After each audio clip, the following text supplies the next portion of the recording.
یہ میری خوش قسمتی کہ میں حضور کا امت ہوں. ساری زندگی اس کا شکریہ ادا کرتا رہوں تو حق شکر ادا. ہم حضور کی امتی، نبی انتظار کرتے رہے، نبی منتظر رہے. حضرت خلیل اللہ کی بارگاہ میں پکار رہے ہیں، ربنا وابعث فیہم رسولا، مالک رسول بھیج دے. کوئی کہتا ہے لیسا بفظ ولا بغلظ، وہ ترشرو نہیں ہوگا، سخت مزاج نہیں ہوگا، ماتھے پہ شکنے لانے والا نہیں ہوگا، وہ پیار بانٹنے والا ہوگا. بس وہ آیا چاہ رہا ہے. حضرت عیسیٰ نے تو نام بھی بتا دیا نا، مبشرم برسول یاتی من بعد اسمہ احمد. لوگوں میں جا رہا ہوں، چلو نام بھی بتا دیتا ہوں، میرے بعد جو آنے والا اس کا نام احمد ہوگا. نبی انتظار کرتے رہے، 12 نبیوں نے انتظار کیا حضور کی امت میں ہونے کے لیے، تمنا کی. نستورہ راہب انتظار کرتا رہا، بحیرہ راہب انتظار کرتا رہا. شب ہجر کی سختیاں کوئی اس سے جا کے پوچھے، تیری راہ تکتے تکتے جسے صبح ہو گئی. زندگیاں گزار دی انہوں نے. سلمان فارسی کی کہانی سن لو. مجوسی کے بیٹے تھے، حق کی طلب میں نکلے، باپ نے گھر سے نکال دیا. ایک پادری کے پاس جا کے رکے، زندگی بھر اس کی نوکری کی. جب اس کا آخری وقت آیا، اس نے کہا میری تدفین کے بعد غموریا چلے جانا، وہاں کا پادری خدا رسیدہ ہے، تجھے اس سے کچھ مل جائے گا. کہتے میں وہاں سے غموریا آ گیا. پھر اس پادری کی ساری زندگی خدمت کی. جب وہ مرنے لگا تو اس نے کہا کوئی ایسا شخص نہیں ہے جس کے پاس اب میں تجھے بھیجوں، لیکن نبی آخر الزمان کے ظہور کے لمحے آ گئے. تو یہاں سے یثرب چلا جا، وہ اس نبی کی ہجرت گاہ ہوگی.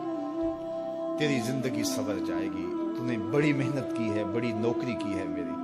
کہتے میں نے اس کو کہا کہیں ایسا نہ ہو میں دھوکہ کھا جو مجھے کوئی نشانی بتا. اس نے کہا 3 نشانی. ایک صدقہ نہیں لے گا، دوسرا ہدیہ رد نہیں کرے گا، تیسرا 2 کندھوں کے درمیان مہر نبوت. کہتے میں نے اس کی تدفین کی. یثرب کی جانب جاتے ہوئے ایک قافلے میں شامل ہو گیا. انہوں نے مجھے پکڑ کے اپنا غلام بنا لیا، لیکن میرے پہ مہربانی یہ کی کہ مجھے بیچا جا کے مدینے میں. ایک یہودی نے مجھے خرید لیا. میں اس کے باغ میں گوڈی کرتا تھا، کام کرتا تھا، کھجوریں توڑتا تھا، لیکن میں انتظار میں تھا کہ کبھی وہ نبی آخر الزمان آئے تو مجھے دید ہو. کبھی عرش پر، کبھی فرش پر، کبھی ان کے در، کبھی در بدر. غم عاشقی تیرا شکریہ، میں کہاں کہاں سے گزر گیا.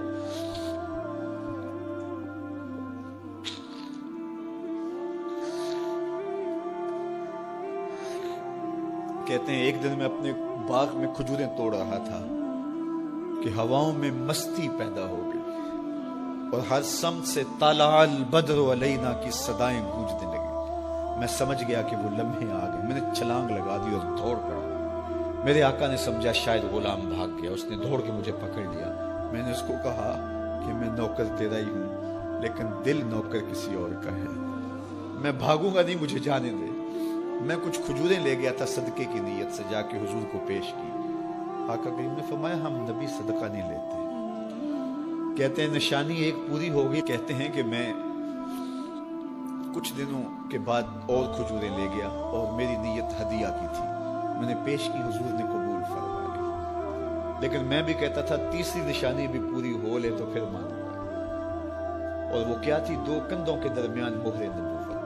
کہتے ہیں ایک دن حضور میرے باغ میں آئے اور آقا کریم نے اپنے مبارک کندھے پہ چادر رکھی ہوئی تھی اور چادر کی اوٹ میں مہر نبوت چھپی ہوئی تھی.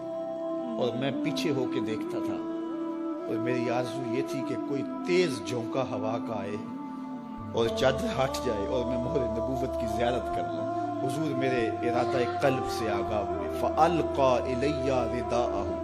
حضور نے چادر اتار کے میری جانب پھینکی اور پھر ایسے رخ کر کے فرمایا انظر الی ما امرت بہ. اس پادری نے جو بتایا تھا دیکھ لے آ کے. تو کہا میں نے دیکھا کہ حضور کے 2 کندھوں کے درمیان.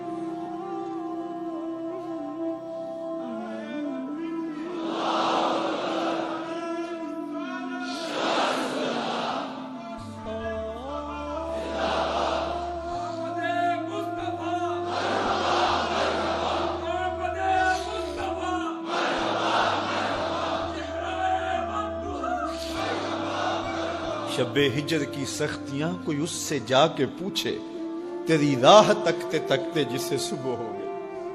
ہم نے تو کوئی انتظار نہیں کیا نا، ہم نے تو کوئی دکھ نہیں سہا ہم سوئے تھے، مقدر جاگ اٹھے، ہمارے والد مسجد سے مولوی صاحب کو بلا لائے، انہوں نے کان میں آ کے کہا مبارک ہو تو حضور کا نوکر بن کے آ رہا۔ میرے والد گرامی ایک شعر جھوم کے پڑھا کرتے تھے، محمد جانے جانا ہے، پیغمبر ہو تو ایسا ہو، رسولوں کی بشارت سے مبشر ہو تو ایسا ہو، امر توقیر کا سب کو موکر ہو تو ایسا ہو، کیا ہم کو غلام ان کا مقدر ہو تو ایسا ہو۔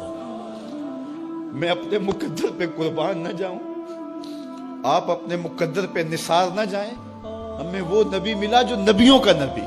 بنو سعد کے مقدر بھی جاگ اٹھے، اللہ اکبر، کیا وہ خوش نصیب وادیاں تھی، کیا وہ خوش بخت پہاڑ تھے بنو سعد کے، جہاں حضور نے زندگی کے ابتدائی سال گزارے۔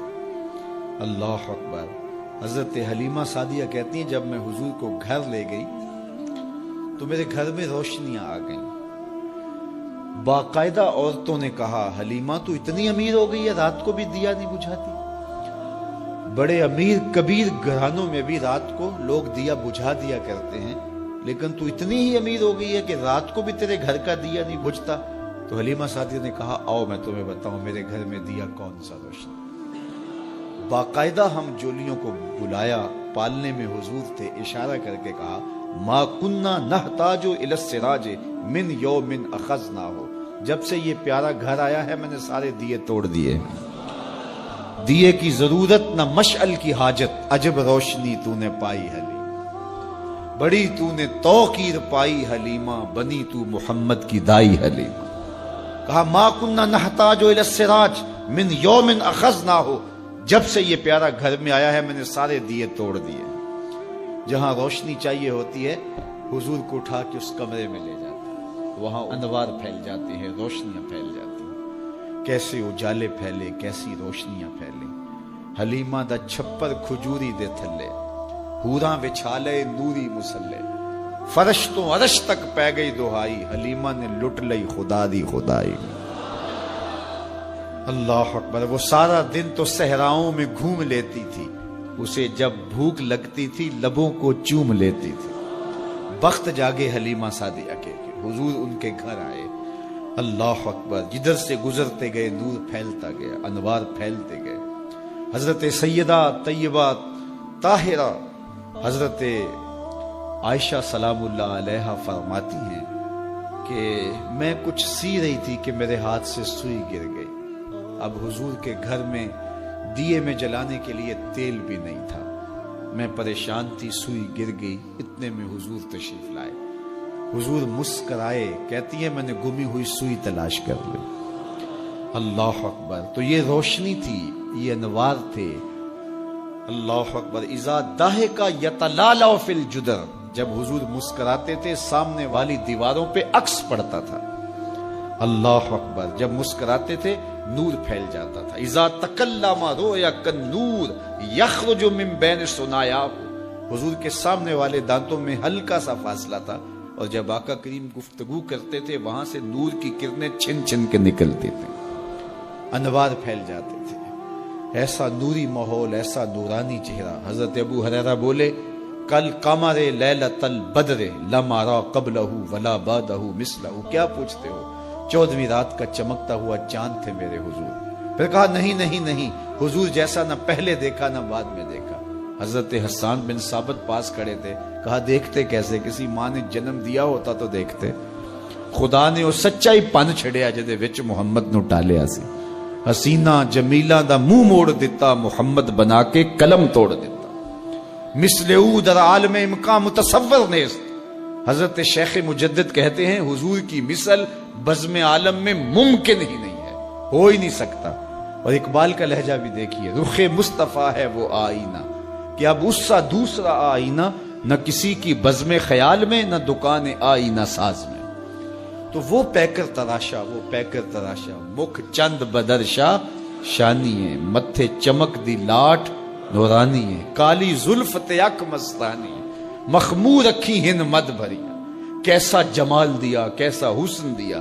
اچھا بریلی کے امام سے بھی پوچھ لیجئے، اللہ اکبر۔ بل بل نے گل ان کو کہا، کمری نے سروے جاں فضا، بلبل کی منتہائے پرواز تو یہی ہے نا، کسی کو پھول کہتے. بلبل نے گل ان کو کہا، کمری نے سروے جاں فضا، حیرت نے جھنجھلا کر کہا یہ بھی نہیں وہ بھی نہیں.